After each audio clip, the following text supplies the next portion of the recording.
Udaipur Lok Sabha seat राजनीति में बेहद महत्वपूर्ण सीट मानी जाती है। सभी राजनीतिक दलों की नजर इस पर विशेष रूप से बनी रहती है। अक्सर उदयपुर लोकसभा सीट को लेकर बीजेपी और कांग्रेस में कांटे की टक्कर देखने को भी मिलती है।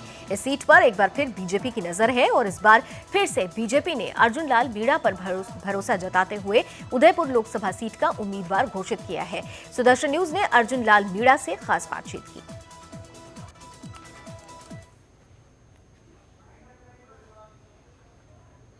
बात है छोटी बड़ा पतंगर, ढाई पहाड़ है कंकर शंकर, बात है छोटी। धर्मयुद्ध 2019 का आगाज हो चुका है। जो ये पूरी लड़ाई है, निश्चित तौर पे भारतीय जनता पार्टी हो या कांग्रेस हो, नाक की लड़ाई बना करके चल रही है।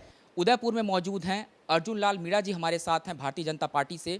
उनसे बातचीत करेंगे और समझने का प्रयास करेंगे कि आखिर इस बार का जो चुनाव है किस तरीके से लड़ा जा रहा है, किस तरीके की फाइट देख रहे हैं, क्या एजेंडे रहे हैं आप लोगों के। जी, आपने देखा होगा कि 2014 में नरेंद्र मोदी जी के नेतृत्व में भारतीय जनता पार्टी चुनाव लड़ी और उस समय हम लोग भ्रष्टाचार को मुद्दा बनाकर और हमने जो जनता के सामने जो वादा किए थे कि गरीबी का, जो लोग गरीब हैं उनको किस तरह से उनका जीवन स्तर ऊपर उठाया जाए, इस मुद्दों को लेकर हमने चुनाव लड़ा था और देश में नरेंद्र मोदी जी के नेतृत्व में हम चुनाव जीते और भारतीय जनता पार्टी ने नरेंद्र मोदी जी प्रधानमंत्री बनाए। नोटबंदी से बहुत ज़्यादा ये हुआ है कि भ्रष्टाचार पे लगाम लगी है, लेकिन विपक्ष इन्हीं मुद्दों को लेकर के पब्लिक डोमेन में जा रहा है और राहुल गांधी कह रहे हैं कि नोटबंदी एक ऐसा फैसला है जिससे जो छोटे उद्योगपति थे उनकी कमर टूट गई।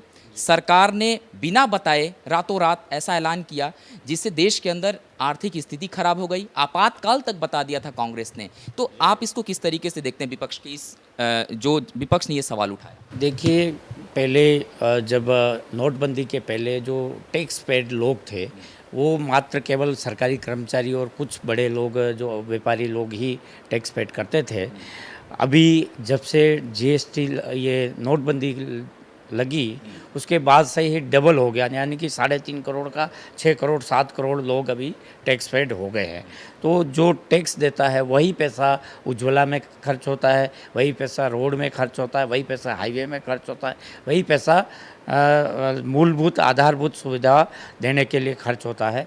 तो देश के प्रधानमंत्री जी जो कहते हैं उनका नारा है सबका साथ और सबका विकास। पब्लिक को आपसे एक शिकायत है, मैं चाहूँगा वो शिकायत मैं बताऊँ।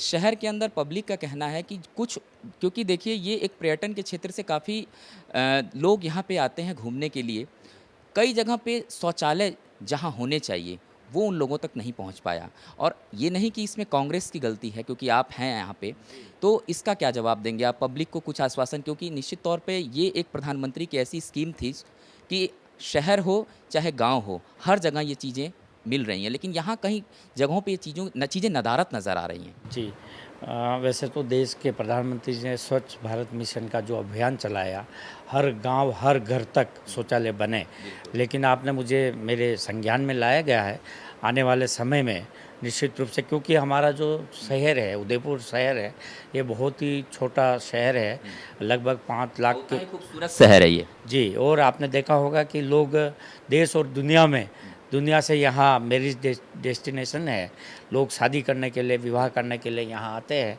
तो निश्चित रूप से उन लोगों के लिए वायु यातायात हो, रेल यातायात हो, बस यातायात हो, सड़कों के मामला में हो, वो सब चीज़ें यहाँ उपलब्ध हुई है।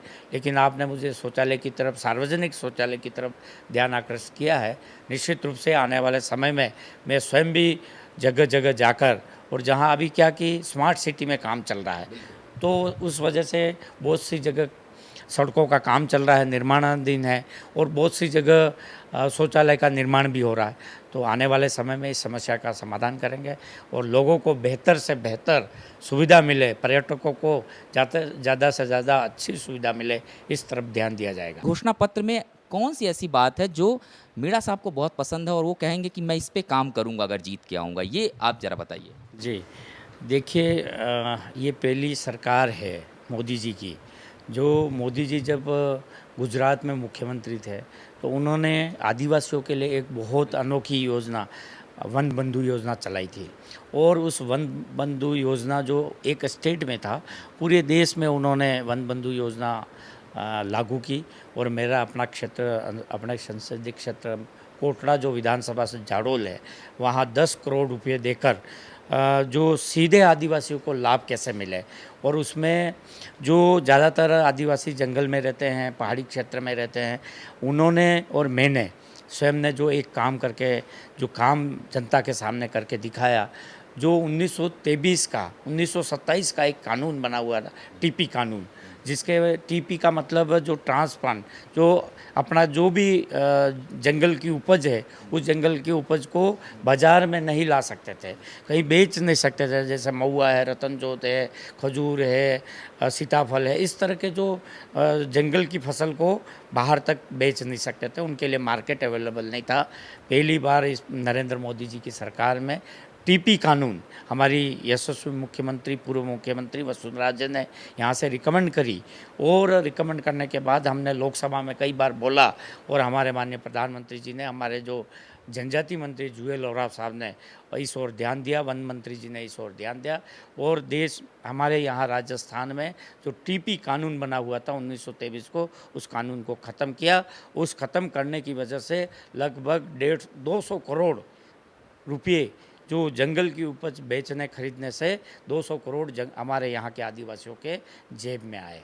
बहुत बहुत धन्यवाद। Thank you sir. ये थे मीणा जी, जिन्होंने कई बात को रखा। और जाहिर सी बात है, चुनाव हैं, बहुत सारे मुद्दे हैं, और उन्हीं मुद्दों के आधार पे जनता के बीच में ये जो नेता लोग हैं वो पहुंचते हैं, अपनी बातों को रखते हैं।